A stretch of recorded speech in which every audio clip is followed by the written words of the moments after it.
Hello friends, எப்படி இருக்கீங்க எல்லோரும்? ரொம்ப நாள் கழிச்சு லென்த் வீடியோவில் பார்க்குறோம். ஸோ இன்றைக்கி வந்து என்னென்னு பார்த்தீங்கன்னா, ஒரு ப்ளவுஸில் வந்து ஒரு சிம்பிள் டிசைன் தான். ரொம்ப சிம்பிளாக தான் இருக்கும். இதுக்கு வந்து நம்ம சாரியோட கிளாத்தை யூஸ் பண்ணியும் கூட பண்ணலாம். இவங்க வந்து அதே கிளாத்தை யூஸ் பண்ணி பண்ண சொல்லியிருந்ததுனால நான் அதே ப்ளவுஸில் உள்ள கிளாத்தை மட்டும் யூஸ் பண்ணி பண்ணுறேன். சரி வாங்க இப்போ எப்படி பண்ணலான்னு பார்க்கலாம். ஃபஸ்ட்டு வந்து தையலுக்கு ஒரு 1/2 இன்ச்சு விட்டு மேலே தள்ளி ஒரு லைன் வரைஞ்சிக்கலாம்.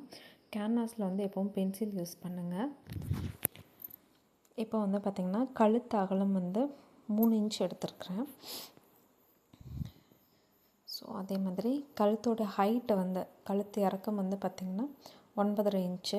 அது வந்து எப்போவும் நம்ம கரெக்டான அளவு அந்த கீழே உள்ள லைன் இருக்கு இல்லையா, அதிலேருந்து எடுத்துக்கணும். இப்போ வந்து பாக்ஸ் போட்டுக்கலாம். கேன்வாஸில் வந்து நம்ம மார்க்கர் யூஸ் பண்ணோன்னா நம்மளுக்கு அந்த கரெக்டான மெஷர்மெண்ட் வந்து கிடைக்காது. ஸோ அதனால் பென்சிலே யூஸ் பண்ணுங்கள். இது வந்து ஒரு வீநெக் ப்ளவுஸ் தான். வீநெக் வந்து இந்த மாதிரி வரைவாங்க. இது ரொம்ப குறுகி வருங்கிறதுனால நான் இந்த மாதிரி வி ஷேப் வரைஞ்சிருக்கிறேன். கீழே வரைக்கும் போயிட்டு அதை அப்படியே வந்து லைட்டாக வளைச்சி வி மாதிரி கொண்டு போய்க்கிறேன். இது கொஞ்சம் விரிஞ்சு வரும். இப்போ வந்து அதை சுற்றிற ஒரு 1 இன்ச்சு விட்டு மார்க் பண்ணிக்கலாம். ஃபுல்லாக சுற்றி வந்து 1 இன்ச்சு கேப் போட்டு மார்க் பண்ணி கட் பண்ணி எடுத்துக்கலாம். ஓகே, இந்த மாதிரி மார்க் பண்ணிவிட்டு அதை வந்து ஃபுல்லாக வரைஞ்சி எடுத்துக்கலாம்.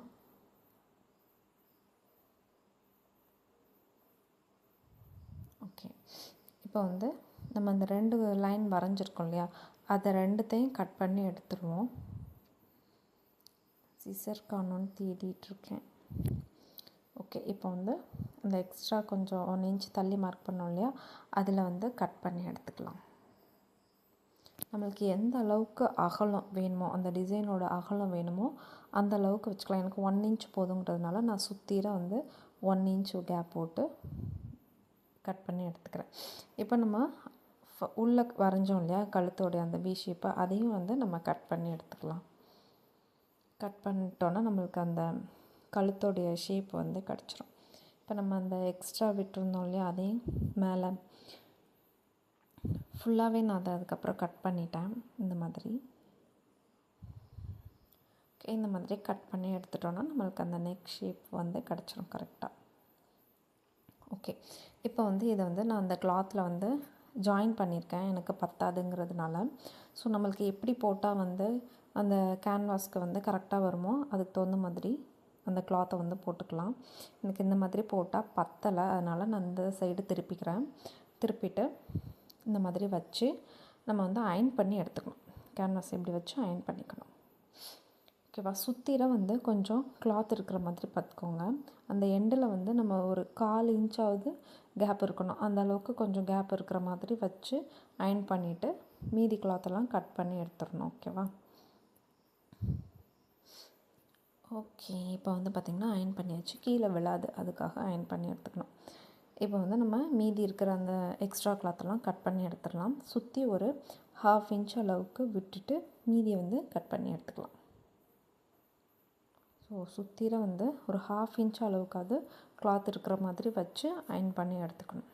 ஸோ அங்கங்கே குட்டி குட்டியாக நாச்சஸ் போட்டுக்கலாம், நம்ம மடக்கி வச்சு தையல் போடுறதுக்காக. அவ்வளோதாங்க. இப்போ வந்து இதுக்குள்ளது ரெடி ஆயிடுச்சு. இப்போ நம்ம இதில் என்னெல்லாம் பண்ண போகிறோங்கிறத பார்க்கலாம். இதில் வந்து பார்த்திங்கன்னா சுற்றிர எண்டில் வந்து பைப்பிங் கொடுக்க போகிறேன். அதுக்கப்புறம் அங்கங்கே நம்ம அந்த ஸ்பாஞ்ச் பால்ஸ் இருக்கு இல்லையா, அதை வச்சு ஸ்டிச் பண்ண போகிறோம். ஸோ இதை சுற்றிர இதெல்லாம் பண்ண போகிறோம். பைப்பிங் கொடுத்துட்டு அதுக்கப்புறம் இந்த மாதிரி பால்ஸ் வந்து வைக்க போகிறோம். அதுக்காக இந்த பீஸ்லாம் இந்த மாதிரி கட் பண்ணி வச்சுருக்கிறேன். ஸோ ஃபஸ்ட்டு வந்து நம்ம அந்த 1/2 இன்ச் வந்து சுற்றிர மடக்கி அடிக்கிறதுக்காக விட்டோம்ல, அதை இந்த மாதிரி மடித்து அடிச்சுக்கலாம். சுற்றி வந்து பார்த்திங்கன்னா இந்த மாதிரி மடித்து அடிச்சிட்டாச்சு. அவ்வளோதான்.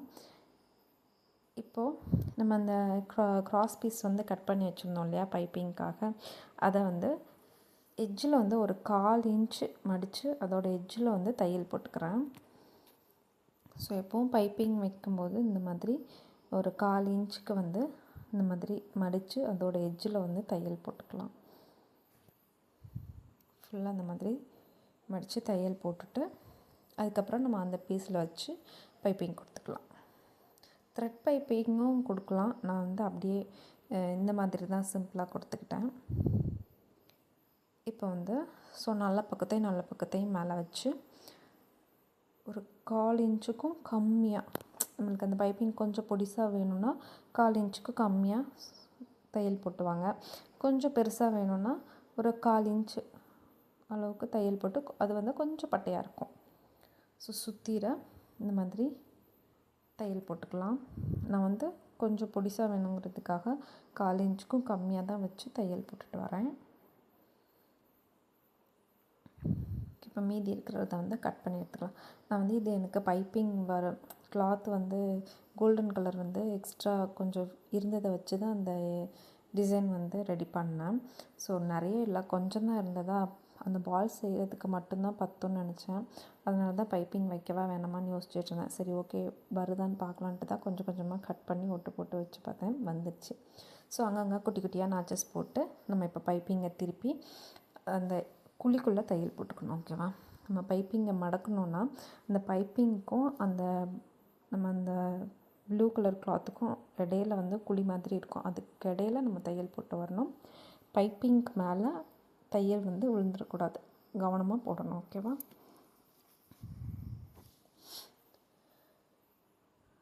ஸோ ஓகே, இதெல்லாம் பண்ணும்போது கொஞ்சம் பொறுமையாக தான் பண்ணணும், வேறு வழி இல்லை. ஸோ தைக்க தெரிஞ்சவங்கன்னா கடகடன்னு தைச்சிட்டு போயிடுவாங்க. இப்போ தான் பழகுறவங்கன்னா கொஞ்சம் டைம் எடுக்கும், கொஞ்சம் பொறுமையாக தான் பண்ணுற மாதிரி இருக்கும்.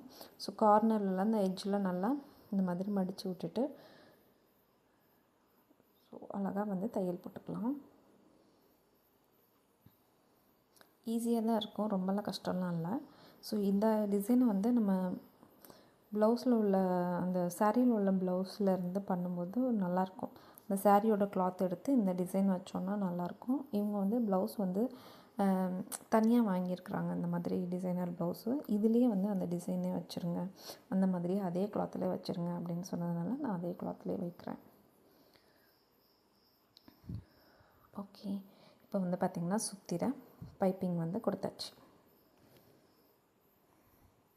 அடுத்து என்ன பண்ணணுன்னா ஒரு பெரிய வேலை, அந்த பால்ஸ் எல்லாம் நம்ம உட்காந்து பூ கட்டுற மாதிரி முடிச்சு போடணும். ஸோ இந்த மாதிரி கிளாத்துக்குள்ளே இந்த பால்ஸை வச்சுட்டு நல்லா இறுக்கி டைட்டாக பிடிச்சிக்கணும். பிடிச்சிட்டு நூலை இந்த மாதிரி சுற்றி நம்ம பூ கட்டுவோம் இல்லையா, அந்த மாதிரி ஒரு 2 முடிச்சு 3 முடிச்சு போட்டுக்கணும். ஸோ இந்த மாதிரி ஒரு 30 பால்ஸ் வச்சுருந்தேன். ஸோ அந்த 30ஐயும் நான் இப்போ வந்து போட்டு முடிச்சுட்டு காமிக்கிறேன். ஸோ இது மாதிரி தான் எல்லா பால்ஸையும் ரெடி பண்ணி வச்சுக்கணும். ஸோ இப்போ நான் எல்லாத்தையும் வந்து பார்த்திங்கன்னா ரெடி பண்ணி வச்சுட்டேன். இப்போ நம்ம அதில் அட்டாச் பண்ணிடலாம். ஸோ நான் வந்து எந்த அளவுக்கு கேப் போட்டு வைக்கணுமோ அதை வந்து மார்க் பண்ணி வச்சுருக்கிறேன் பென்சிலில், பார்த்தா அவங்களுக்கு தெரியும். ஸோ நான் எந்த அளவுக்கு கேப் போட்டிருக்கேன்னு பார்த்திங்கன்னா 1 இன்ச்சு, அதாவது இந்த கார்னர்லேருந்து நான் அளவு எடுத்துருக்கிறேன். ஸோ அதிலேருந்து எல்லா டிஸ்டன்ஸும் பார்த்திங்கன்னா ஒவ்வொரு இதுக்கும் இடையில 1 இன்ச்சு கேப் போட்டிருக்கேன். அந்த மாதிரி விட்டு உங்களுக்கு எந்த அளவுக்கு கேப் விடணுமோ 1 இன்ச்சு, இல்லாட்டி பார்த்திங்கன்னா நெருக்கமாக வைப்பாங்க. ஸோ இதில் வந்து அவங்க கொடுத்த டிசைனில் இந்த மாதிரி தான் இருந்தது, கொஞ்சம் தள்ளி தான் இருந்தது. அதனால் நான் 1 இன்ச்சு கேப் போட்டு வச்சுருக்கிறேன். ஸோ பால்ஸ் வந்து இந்த மாதிரி வச்சுக்கோங்க. அந்த பால் அந்த உருண்டை வந்து தலை வந்து வெளிப்பக்கம் இருக்கணும். நம்ம அந்த தச்ச அந்த பிசுறு வந்து உள்பக்கம் இருக்கிற மாதிரி வச்சு ஃபுல்லாக வந்து தைச்சி எடுத்துக்கலாம். உங்களுக்கு அந்த அடையாளப்படுத்தினது தெரியலைன்னா நல்லா பென்சில் வச்சு மார்க் பண்ணிக்கோங்க, அப்போ தான் அது எங்கே நம்ம மார்க் பண்ணோங்கிறது தெரியும். ஸோ அந்த கார்னர்லலாம் அந்த கார்னரில் அந்த முனையில் அந்த பால் வைக்கும்போது கரெக்டாக பார்த்து வைக்கணும். ஸோ அந்த சைடு ஃபுல்லாக வச்சாச்சு, பாருங்கள் எவ்வளோ அழகாக வந்திருக்குன்னா. அதே மாதிரி இந்த சைடு ஃபுல்லாகவும் வைக்கணும். ஓகே, நான் இப்போ இந்த சைடு ஃபுல்லாக வந்து வச்சுட்டு காமிக்கிறேன். ஃபுல்லாக வந்து இப்போ வச்சு முடிச்சாச்சு. இப்போ பார்த்திங்கன்னா அவ்வளோதான், டிசைன் வந்து இவ்வளோ தான் ரெடி பண்ணியாச்சு. இப்போ நம்மளுக்கு அந்த எக்ஸ்ட்ரா உள்ளே தள்ளிகிட்டு இருக்கோம் இல்லையா, கிளாத்து கொஞ்சம் நிறையா இருக்கும் இல்லையா, அதெல்லாம் கட் பண்ணி எடுத்துடலாம் ஃபுல்லாக. இப்போ நான் ஃபுல்லாக கட் பண்ணி எடுத்துட்டேன். ஓகே, இதை வந்து நான் இப்போது நம்ம அந்த ப்ளவுஸில் பேக் பீஸில் அட்டாச் பண்ண போகிறோம், அவ்வளோதான். நம்ம எப்போவுமே வந்து ப்ளவுஸ்க்கு நல்ல பக்கத்தையும் ஒன்று போல் வச்சு அடித்து திருப்போம் இல்லையா. இதுக்கு வந்து அப்படி இல்லை, ப்ளவுஸோடைய உள் பக்கத்தையும் லைனிங் பீஸோட உள் பக்கத்தையும் ஒன்று போல் வச்சுக்கலாம், அவ்வளோதான். அதுக்கு மேலே நம்ம இப்போ டிசைன் பண்ணோம் இல்லையா, அந்த கிளாத்தோடைய நல்ல பக்கத்தை அடியில் வச்சுக்கோங்க. அடியில் வச்சுட்டு சென்டர் அந்த லைனிங் பீஸோட சென்டர் பாயிண்ட்டையும் நம்ம இப்போ டிசைன் பண்ணோம் இல்லையா, அதோட சென்டர் பாயிண்ட்டையும் ஒன்று போல் வச்சுட்டு நடுஸில் ஒரு தையல் போட்டுக்கோங்க. இந்த மாதிரி கிளாத் வந்து விலகாமல் இருக்கிறதுக்காக. ஏன்னா இந்த பீஸை அடித்து நம்ம ப்ளவுஸோடைய வெளிப்பக்கம் வந்து திருப்ப போகிறோம். அதனால் லைனிங் பீஸோட உள்பக்கத்தையும் ப்ளவுஸோடைய உள்பக்கத்தையும் ஒன்று போல் வச்சுக்கிட்டு அதுக்கு மேலே நம்ம இப்போ ரெடி பண்ண பீஸோடைய நல்ல பக்கத்தை அடி பக்கமாக வச்சுக்கணும். அடியில் திருப்பி வச்சுட்டு நடுஸில் தையல் போட்டு எடுத்தாச்சு. இப்போ வந்து பார்த்திங்கன்னா சுற்றில அந்த கேன்வாஸு அந்த டிசைன் இருக்கு இல்லையா, அதை ஒட்டி தையல் போட்டு வரணும்.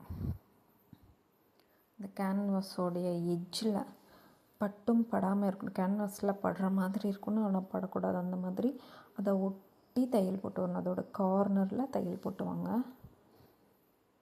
அப்போ தான் நம்மளுக்கு வந்து ஈஸியாக திருப்போம். கொஞ்சம் நம்ம கேன்வாஸில் தையல் போட்டோம்னா ஒரு மாதிரி மெத்துன்னு இருக்கிற மாதிரி இருக்கும். எனக்கு அப்படி ஃபீல் ஆகும். அதனால் நான் அதோட எட்ஜில் வந்து தையல் போட்டு வருவேன். ஸோ இப்போ வந்து ஃபுல்லாக அதை சுற்றி தையல் போட்டுக்கலாம். கரெக்டாக உள்ளே வந்து எதுவும் கிளாத்து சுருங்கி இருக்கான்னு பார்த்துட்டு நீட்டாக எடுத்து விட்டுட்டு தையல் போட்டுக்கலாம். அவ்வளோதான். இப்போ நம்ம சுற்றி ஊடையில் இருக்கிற கிளாத்தை வந்து கட் பண்ணி எடுத்துடலாம். கேன்வாஸ் ஒட்டி கட் பண்ணாமல் ஒரு 1/4 இன்ச்சு கேப்பு விட்டு கட் பண்ணணும். ஸோ இந்த மாதிரி ஒட்டி கட் பண்ணாமல் ஒரு 1/4 இன்ச்சு கேப்பு விட்டு கட் பண்ணுங்கள். இப்போ தெரியுதா, நான் ஒரு 1/4 இன்ச்சு விட்டு தான் சுற்றிட கட் பண்ணுறேன். எப்போவுமே நம்ம இதுக்குன்னு இல்லை, எந்த பீஸ் வந்து அடித்து திருப்பினாலும் கட் பண்ணும்போது தையல்லேருந்து ஒரு 1/4 இன்ச்சு கேப்பு விட்டு கட் பண்ணணும். சுற்றில இந்த மாதிரி கட் பண்ணி எடுத்துக்கிறேன். இப்போ வந்து அங்கங்கே குட்டி குட்டியாக நாச்சஸ் போட்டுக்கலாம். இதுக்கப்புறம் வந்து பார்த்திங்கன்னா நார்மலாக நம்ம ப்ளவுஸ் அடித்து திருப்போம் இல்லையா, அதே மாதிரி தான். ஸோ குட்டி குட்டியாக அங்கங்கே இந்த மாதிரி கட் பண்ணி விட்டுக்கலாம். அந்த எட்ஜில் அந்த கார்னரில் அந்த வி மாதிரி இருக்கு இல்லையா, அந்த இதுக்குள்ளெல்லாம் நல்லா கட் பண்ணி விட்டுக்கணும். அப்போ தான் திருப்பி கொடுக்கும் நம்மளுக்கு நல்லா. ஸோ இந்த மாதிரி அங்கங்கே கட் பண்ணிவிட்டு இப்போ அதை அப்படியே திருப்பி படிமான தையல் போட்டுக்கலாம். ஸோ நார்மலாக எப்போது நம்ம லைனிங் பீஸையும் மெயின் பீஸையும் ஒன்றா வச்சு அடிச்சுட்டு லைனிங் பீஸை மட்டும் திருப்பி படிமான தையல் போடுவோம் இல்லையா, சேம் அதே மாதிரி தான். ஆனால் இது லைனிங் பீஸில் நம்ம டிசைன் பண்ண பீஸோட இதை வந்து திருப்பி படிமான தையல் போட்டுக்கணும். படிமான தையல் போட்டால் நம்மளுக்கு ஈஸியாக வந்து திருப்பி கொடுக்கும். நம்ம திருப்பி தையல் போடும்போது அந்த லைனிங் பீஸ்லாம் வந்து வெளியில் தெரியாது. நம்ம கரெக்ட் பண்ண அவசியம் இல்லை, அதுவே தன்னால் உள்ளே போயிடும். ஈஸியாக இருக்கும் நம்மளுக்கு திருப்பி தையல் போடுறதுக்கு. நீங்கள் படிமான தையல் போடாமல் ஸ்டிச் பண்ணுறவங்களா இருந்தால் இந்த மாதிரி படிமான தையல் போட்டுட்டு ஒரு வாட்டி தைச்சி பாருங்கள், ரொம்ப ஈஸியாக இருக்கும். நம்ம போட்டுட்டு கிளாத் அப்படியே ஒரு உதறி திருப்பும்போதே கரெக்டாக அந்த ஷேப்புக்கு ஈவனாக வந்துடும். ஓகே, இப்போ வந்து நம்ம அந்த பீஸ் அப்படியே இந்த மாதிரி வெளிப்பக்கமாக திருப்பிக்கலாம். பார்த்திங்கன்னா திருப்பியாச்சு. நம்மளுக்கு லைனிங் பீஸ்லாம் வந்து பார்த்திங்கன்னா வெளியில் தெரியாது. கரெக்டாக அந்த டிசைன் தகுந்த மாதிரி நம்ம படிமான தையல் போட்டதுனால அழகாக திருப்பி கொடுக்கும். இப்போது அதோட எட்ஜில் வந்து நம்ம ஒரு தையல் போட்டுக்கலாம். ஒரு தையல் அந்த எட்ஜில் மட்டும் போட்டால் போதும். பக்கத்தில் ஒரு 1/4 இன்ச்சு தள்ளி இன்னொரு தையல்லாம் போட வேண்டாம். அதுக்கப்புறம் அந்த எட்ஜில் அந்த லாஸ்ட்டில் ஒரு தையல், அவ்வளோதான். ஸோ இதோட எட்ஜில் வந்து கரெக்டாக பார்த்து கவனமாக போடணும். லைனிங் பீஸ்லாம் வெளில தெரியாத மாதிரி தள்ளி விட்டுக்கோங்க. இந்த கார்னரில் வரும்போது ஊசியை உள்ளே கொடுத்து நிப்பாட்டிட்டு அதுக்கப்புறமா அந்த சைடு திருப்பி விட்டுட்டு தையல் போட்டுக்கலாம். இது வந்து பார்த்திங்கன்னா ரொம்ப ஈஸி, ரொம்ப சிம்பிள் தான்.